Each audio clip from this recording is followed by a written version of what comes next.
Hello there, coaches of Softball New South Wales, and welcome to probably the most exciting interview of our whole series. We have here with us today Laing Harrow, who is the Aussie Steelers head coach, the men's Australian team, and also the Open Women's Aussie Spirit head coach. Laing, what a great pleasure to have you here. Thanks for having me, Adam. There is so much happening in the world of softball as we speak.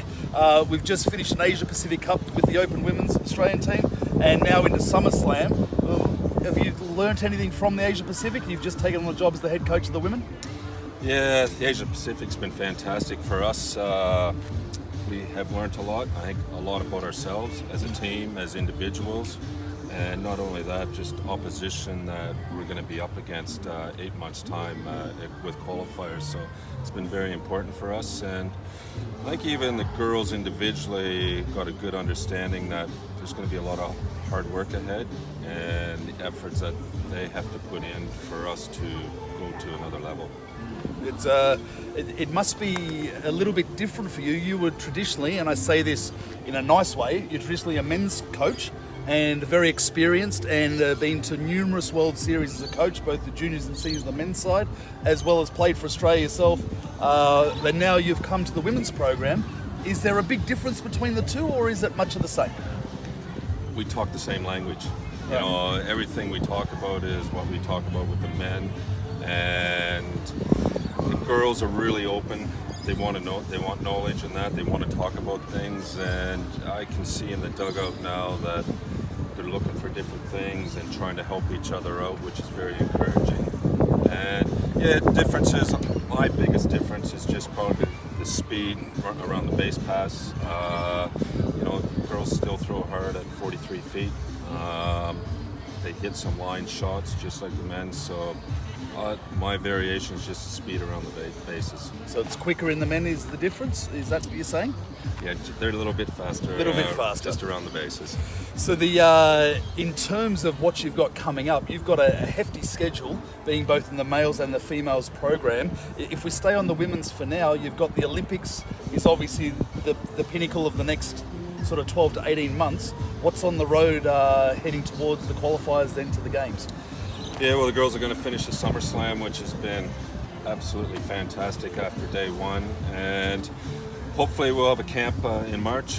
We're going to get around to the girls and just the different states and go through some individual stuff, individual needs that we need to work on, get them stronger in certain areas. And obviously the NPF coming up in June. That's an opportunity for us to be together for 2 months. I think that's very important, not only from a game sense, but training sense in environment, you know, things that we need to work on as a team and that we can almost do with our eyes closed when we show up at qualifiers. Amazing. So at the moment here at the Asia Pacific, you had two teams. You had the Aussie Spirit and the Australia A. When you go to the NPF, is the timeline you'll be just a single team by that point, or? Yeah, this week's been fantastic having the two teams. Right. And you know, we tried to be inclusive as much as possible, but I was really impressed with Australia A, how they just showed up every day, played, they improved every game, and you know, I took it on the final day. They had, you know, the opportunity to play one game, and they won that game, and then I treated them as playoff games, and you know, they won both their playoff games, and I'm ecstatic with that. Outstanding. There was certainly some girls that have just come into the program that I could see that really stepped up and showed their worth and showed that they really want to be in the Aussie Spirit final team, and I think you're going to have some hard choices coming up. And that's what we're after, Adam. We really we need competition for positions. We need our experienced players to be pushed, and I think that, you know, this is starting to create that. And obviously going to NPF, you know, we are going to be one group, but no, we're not going to name a team till after NPF, so they've got to be pushing every day. That healthy competition is good for everybody, and you are going to get the best out of the players. Absolutely fantastic things happening with the SummerSlam. You've been involved now. This interview is going to come out a little bit after SummerSlam, but it's an exciting new part of softball. Are you enjoying it? Yeah, it's from a coach's point of view, it's easy. You just the players are out there playing. You know, we want them to hit. They're hitting, and just sort of sit back and watch. I think the hardest part is just putting the lineups together at the moment. Right. And is there differences in how you'd structure a lineup as opposed to a regular game? Well, I guess there is, because there is runners on. So I guess in our example with the Panthers, we got Stacy as lead off, and Susie is following in behind her from Chinese Taipei. So there is a little bit strategic stuff going on that way, and also as coaches we do have international players, so we're learning more about them as well. So have you had an opportunity in the SummerSlam? You haven't got an Australian team versus Chinese Taipei or versus Japan. You've got some of those internationals in with you. Have you enjoyed coaching the other girls from around the world? Yeah, they're fantastic. They get along. They're happy. They just want to go out and play good softball. And I think the biggest thing is just they start it and then all of a sudden the game's done, and it's just so fast and awesome plays being made. Some long home runs, and it's a great atmosphere. I think the coverage on Fox has been fantastic, and it's been well received. Awesome.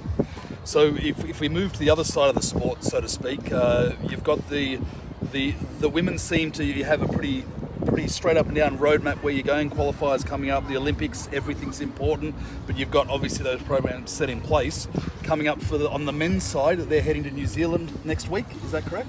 It's correct. The New Zealand Tab Challenge Cup, and we're there 2 years ago, and it was a fantastic opportunity for some of our players that we haven't seen a lot of at international level, and they rose to the occasion, and it helped for their selection into the Steelers team. And potentially this is what's going to happen again. It's another opportunity for our players to get international experience and see how they play against, we're up against the Black Sox, #1 team in the world. So anytime you get to experience that and be involved in that, I think it's great for our program.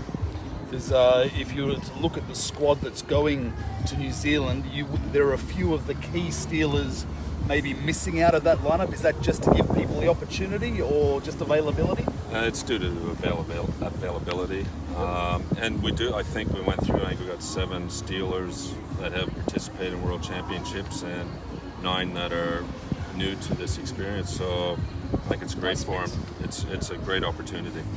And after New Zealand, obviously there'll be some training camps, and they'll be training in their own individual states, but then the Steelers heading to the Czech Republic to play in Prague for the World Cup in June.